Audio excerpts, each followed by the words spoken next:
Up next, we have Flying Scarecrows here from Trento, Italy.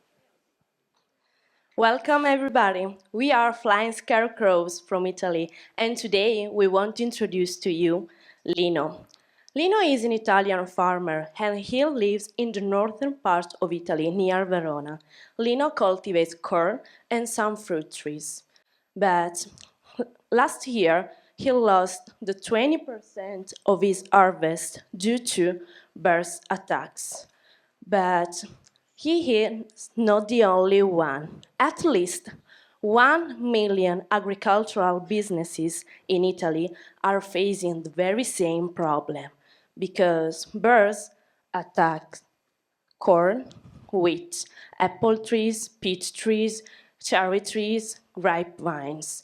In this way, harvest, in this way, sorry, in this way, farmers lose up to 20% of their harvest and they can't sell their harvest anymore.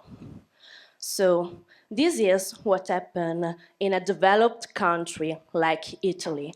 But can you imagine how is the situation in poorer and underdeveloped country like Africa? Now, let's see an important proof. A video from Africa Rice, the intergovernmental organization specialized in food security. Small farmers have few options to manage them. Traditionally, women, along with their children, run up and down in the field, shouting, waving, clapping hands, throwing stones, and sometimes trying to scare the birds off with rattles and drums. Children often miss school, as they are busy chasing birds off their parents' rice farm. So, as you can see, this problem has tremendous implication in the whole world. But, however, for the moment, we would like to focus on the Italian market because it's where we want to start our business and because we know this market deeply.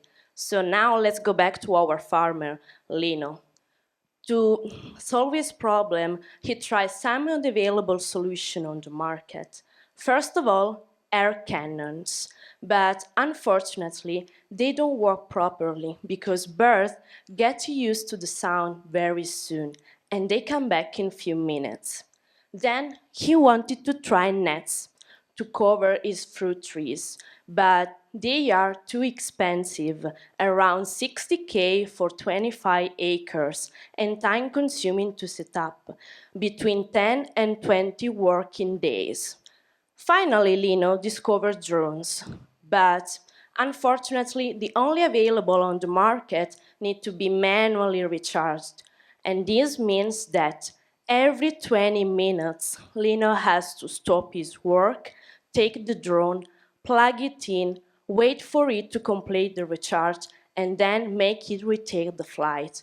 So Lino is an extremely busy man, like all the farmers are, and it's such a waste for time for him. But from now on, Lino has to worry no more because we have the solution for him. We develop a drone which flies and recharges automatically. Our drone is able to scare birds away from field using acoustic repellers. We asked to 14 farmers and 4 consortia in Italy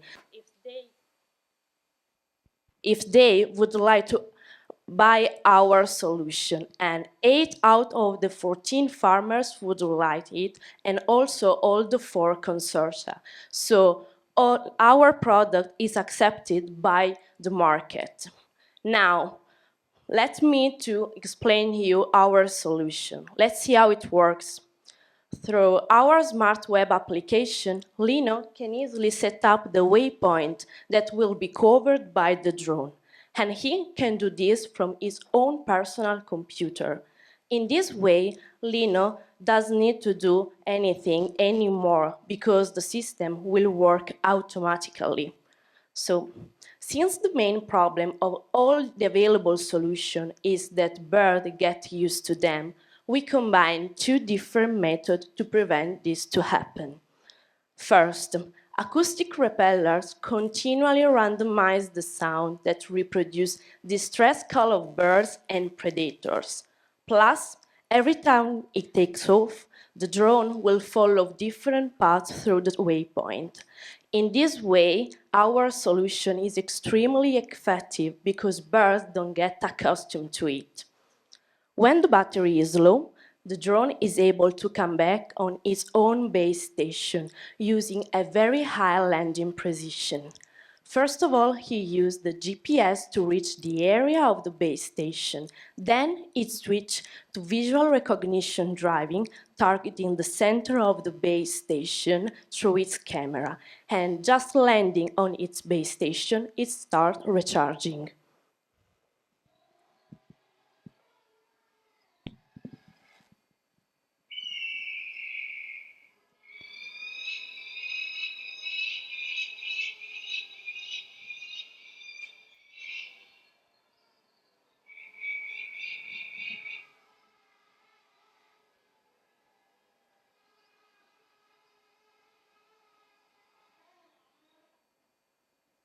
So, how do we know if our customers will actually be able to use our product?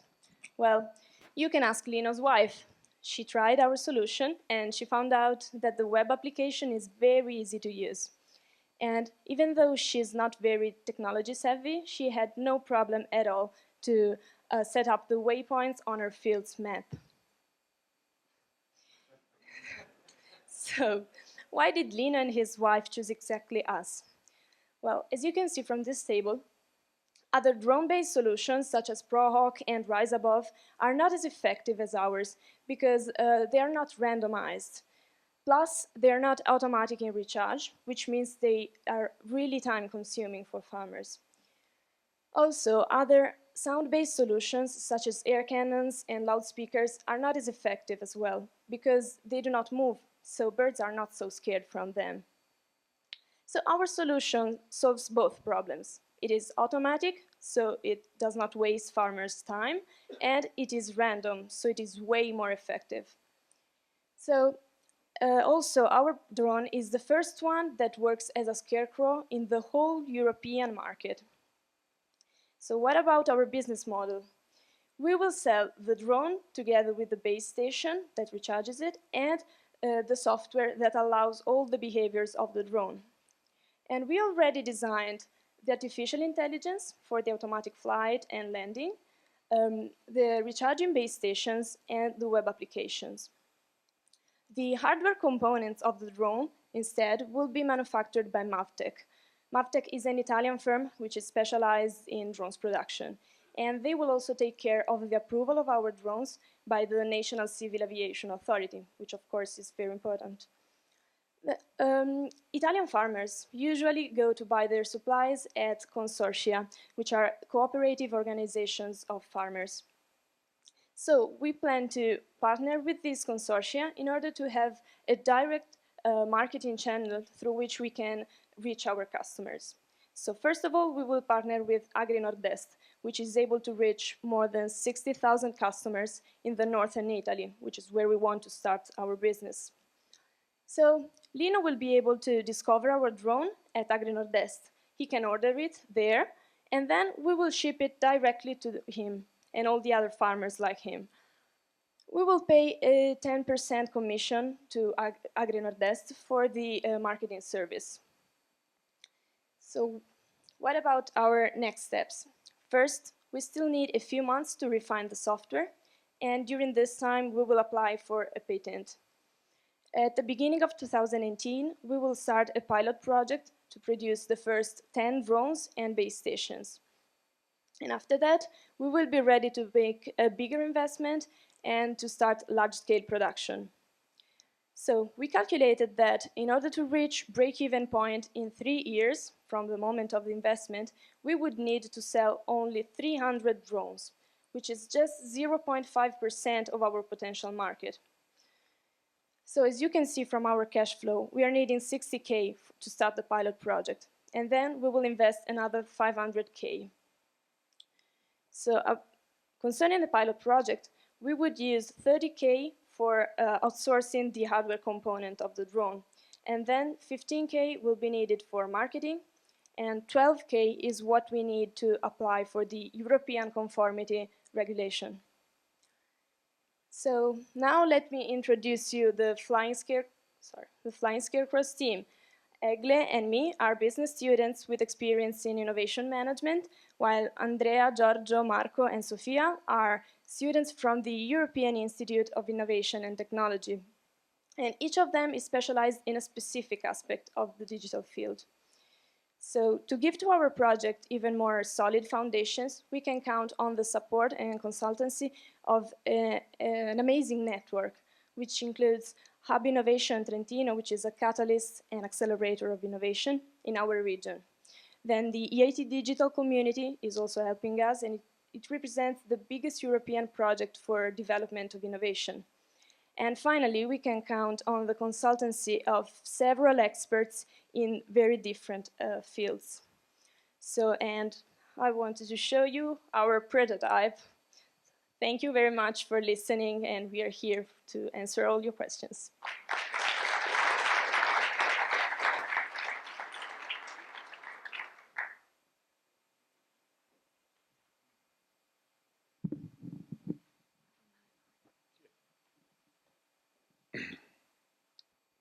Very good presentation. Just really quick on a quick question. How many acres or well, we would say acres, would one drone cover? 25. 25? So I'm just going through the numbers, the large scale numbers. Have you guys thought through, I own a farm, so the average farm in Kansas is about 4,000 acres. So I'm going to have to buy how many of these drones, stations, maintain them, set them up. Have you guys thought through how do we large scale this out if we expand outside of northern Italy? All things go successful, you guys really start cranking it. Those larger farms, have you thought about how you scale that? Well, okay, actually we want to start with the northern Italy market, which is very different from the US one, because we have way smaller fields. So often just 1 or 2 drones is enough for our farmers. So at the beginning, since we want to stay in the Italian market, that's fine. We don't have many problem with this. And also, this was also confirmed by the consortia I talked about. So. Okay, if I'm a farmer and I invest in this, how soon will I get a return on my investment regards the loss that I've been getting from the birds? How fast will this take care of that?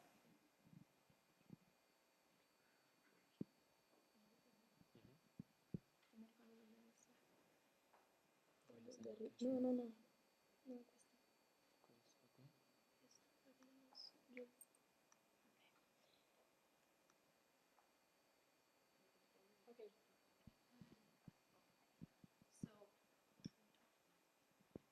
Okay, as you can see, we know that generally farmers are about 29,000 euros every year. So we estimate that every year their losses is about 5,500 euros. So we calculate that in 60 years farmers can estimate to use a drone to save 1 year of production.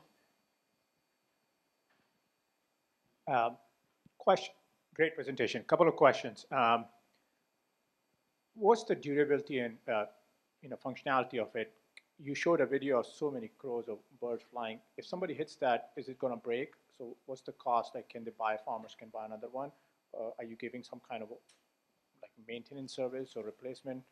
Yeah, we will provide maintenance, and moreover, we saw that birds are scared by the presence of the drone itself, and usually they don't approach. I mean, they don't go close to it. Okay.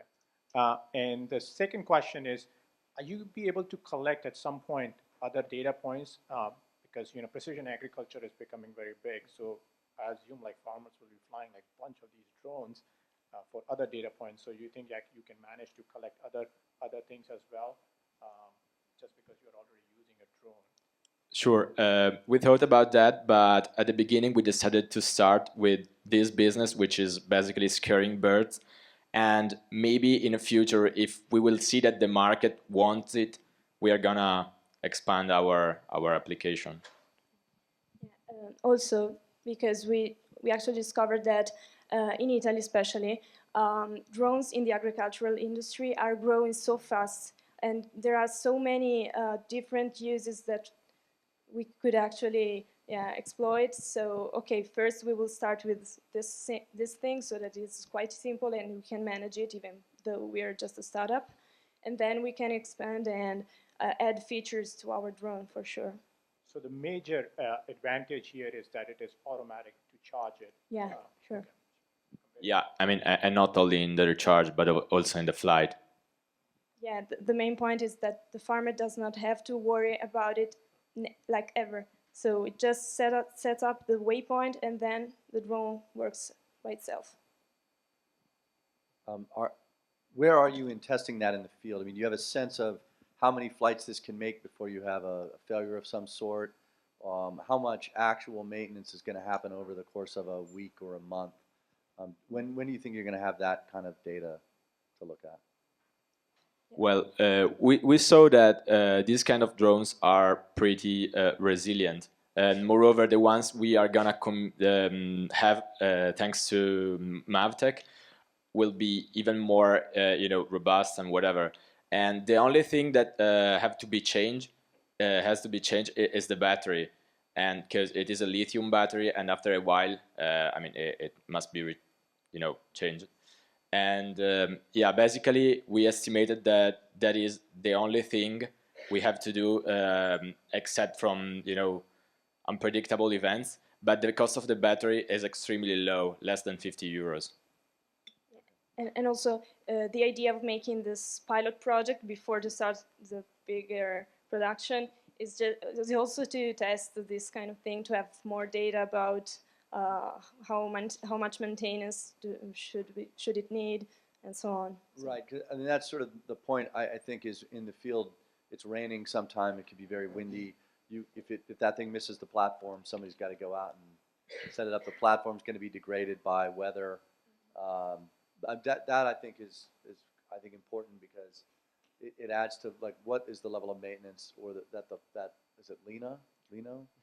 He's an actual guy, right? Yeah, that's an actual person. Okay. Both them are. Okay. Yeah, well, actually, both the drones and the base station are waterproof, and moreover, I mean, here the prototype we have of the base station is like, just a prototype, but the one we are like doing right now as a sliding roof, and it is waterproof, and moreover, it is pretty interesting because it also has sensors like anemometers in order to catch the temperature, the strength of the wind. I mean, and if there is like a storm, the drone won't fly. Okay, that sounds great. Yes, looks like we are all concerned about a lot of concerns about maintenance. So the whole investment for the farmer when it comes to purchasing the drone and maintenance and the lifespan of the drone, can you walk me a little bit more on that, please? Yeah, sure. Basically, first of all, the farmer will contact the consortia, and after that, if there will be the need of our help, we're gonna provide the maintenance.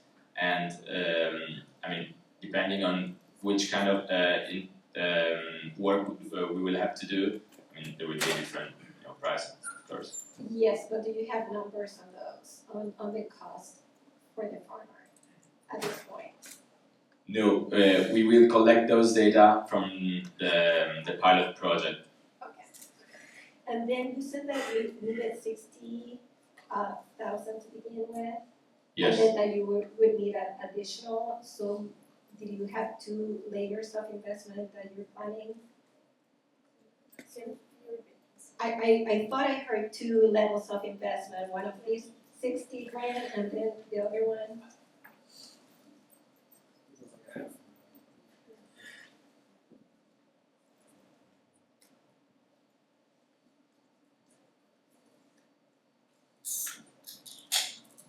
Yes, we asked for 60K for the pilot project. So this 60K, we need this 60K for the 10 drones, and after the second is the second investment for the scale production. So basically, we are gonna product like 300 drones for the second round. I'd be curious if you guys have researched this or planning on researching this. The use of the drone in a single field. Let's say you have a maintenance issue and all of a sudden the drone goes away for a couple, 3 days, 4 days, however long it takes to repair the drone. What are the habits? Do you know the habits of the birds? Do they come back? Are they scared so many days in a row where they never come back to the field? Is it possible to buy one drone if you have 50 acres to use one drone a day on 25 acres and then the drone again the next day on the different 25 acres? The original 25 acres, do the birds come back? Do they eventually get to the point where they're like, I'm not messing with this thing, let's find a better field? Or do you have any? Well, it depends on the species of the birds, and I mean there are researches about that which prove that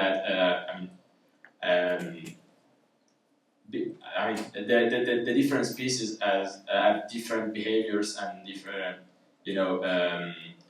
they are scared in a different manner. So yeah, basically, I mean, it depends on the geographical area in which we are, deploying the drone. And we studied that there are birds come in some season of the year. So and they attack different kind of fruits or, for example, corn or wheat. So we in this our researches we know that thanks to these our researches we know that. Birds come during the sunrise and they maybe fly for 1 or 2 hours, and in that hours they attack the field. So in this way, farmers that every morning go early in their field, they can set up their application. In this way, the drones fly during the sunrise. And in that hours that the birds come, we are pretty sure that birds are scarce because that are the hours when the birds come.